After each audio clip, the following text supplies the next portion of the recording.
당신의 딸이 3살이라면 작고 여린 몸으로 냉장고에 아무것도 없는 방 안에 혼자 일주일을 버틸 수 있을까요? 여러분, 김여사입니다. 오늘 제가 전해드릴 이야기는 일본 요코하마에서 일어난 실화입니다. 작은 생명 하나가 세상으로부터 잊힌 채 조용히 세상을 떠난 사건입니다.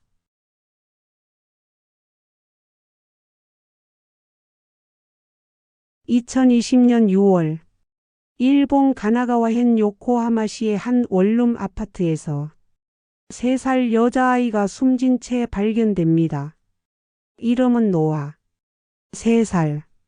엄마와 단둘이 살고 있었습니다.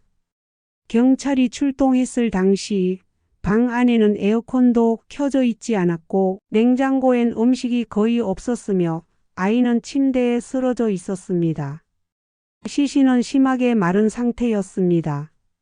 탈수, 영양실조, 스트레스로 인한 신체 기능 저하. 사인은 분명했습니다.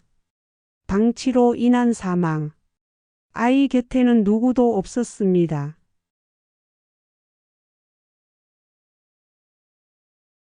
사건의 충격은 여기서 끝나지 않았습니다. 아이를 혼자 남기고 집을 비운 사람은 다름 아닌 엄마, 24세의 사사키 마이.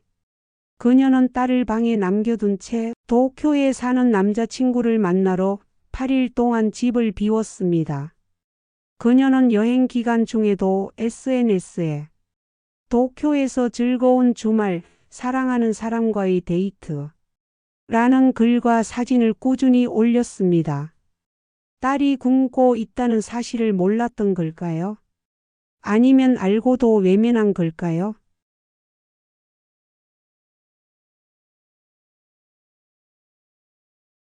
사사키 마이는 도쿄에서 일하다 미혼모가 되어 요코하마로 내려왔습니다. 친척들과는 왕래가 없었고 아버지도 부재 중. 아이의 아버지와는 연락이 끊긴 상태였습니다. 그녀는 생계와 양육을 혼자 감당해야 했습니다. 하지만 이 사건 이후 드러난 정보는 그녀가 이미 몇 차례 아이를 집에 혼자 두고 외출했다는 사실이었습니다. 그리고 지방자치단체나 복지기관의 감지 시스템도 전혀 작동하지 않았습니다.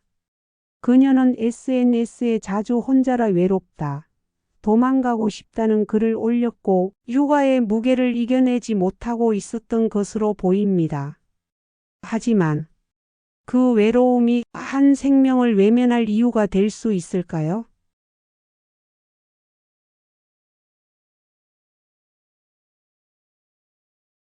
여름. 기온은 30도를 넘었습니다. 에어컨은 꺼져 있었고 창문은 닫혀 있었으며 방엔 음식도 거의 없었습니다. 노아는 배고픔, 더위, 외로움, 공포 속에서 그 작고 여린 몸으로 일주일을 버티다 조용히 숨을 거두었습니다. 그 마지막 날 아이의 눈은 어디를 향하고 있었을까요?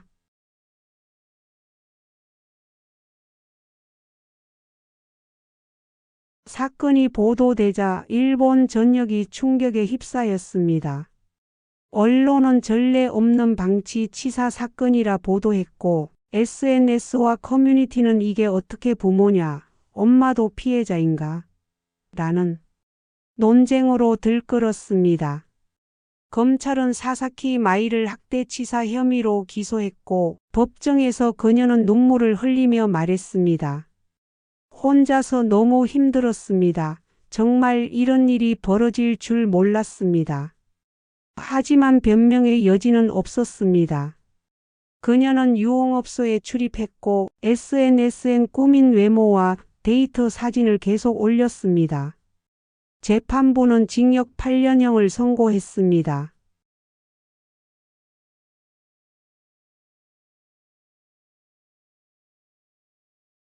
많은 이들이 질문합니다. 사사키 마이는 가해자일까 피해자일까? 일본 내에서도 찬반이 극명하게 갈렸습니다. 동정하는 쪽은 그녀도 보호받지 못한 청년이었을 뿐이다. 복지 시스템이 너무 느슨했다.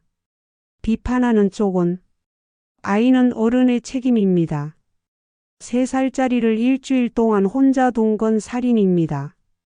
그리고 더 많은 사람들은 이야기보다 아이의 마지막을 생각하며 울었습니다. 노아는 엄마를 기다렸습니다. 배가 고팠을 때도 무서웠을 때도 혼자 잠들며도 그 아이는 울지도 않았습니다. 울어도 누구도 듣지 않았기 때문입니다. 가족이 곁에 있어야 할 시간에 아이 혼자 그 방에서 사라졌습니다. 우리는 그 아이를 기억해야 합니다.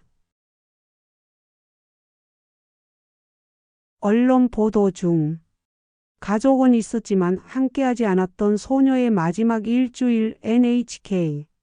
엄마도 피해자일까? 일본 육아 고립의 현실 아사히 신문. 네티즌들의 목소리. 눈물이 납니다. 그 아이는 무슨 마음이었을까요? 엄마가 혼자 힘들었다면 도움을 구했어야죠. 그건 변명이 될 수 없어요. 아이를 키운다는 건 누군가를 지켜주는 일이에요. 그 책임을 버린 결과입니다. 이 사건은 한 가정의 문제가 아닙니다. 모두가 무관심했기에 가능했던 일이죠.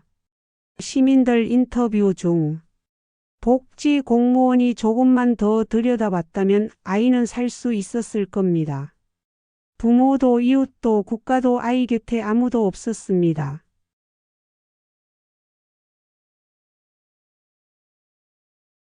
이 영상이 여러분 마음에 닿았다면 그 작은 생명을 기억해 주세요. 혼자 울고 있었을지도 모를 노아를. 그리고 지금도 누군가의 방 안에서 기다리고 있을 아이들을. 김 여사였습니다. 다음 이야기에서 다시 뵙겠습니다.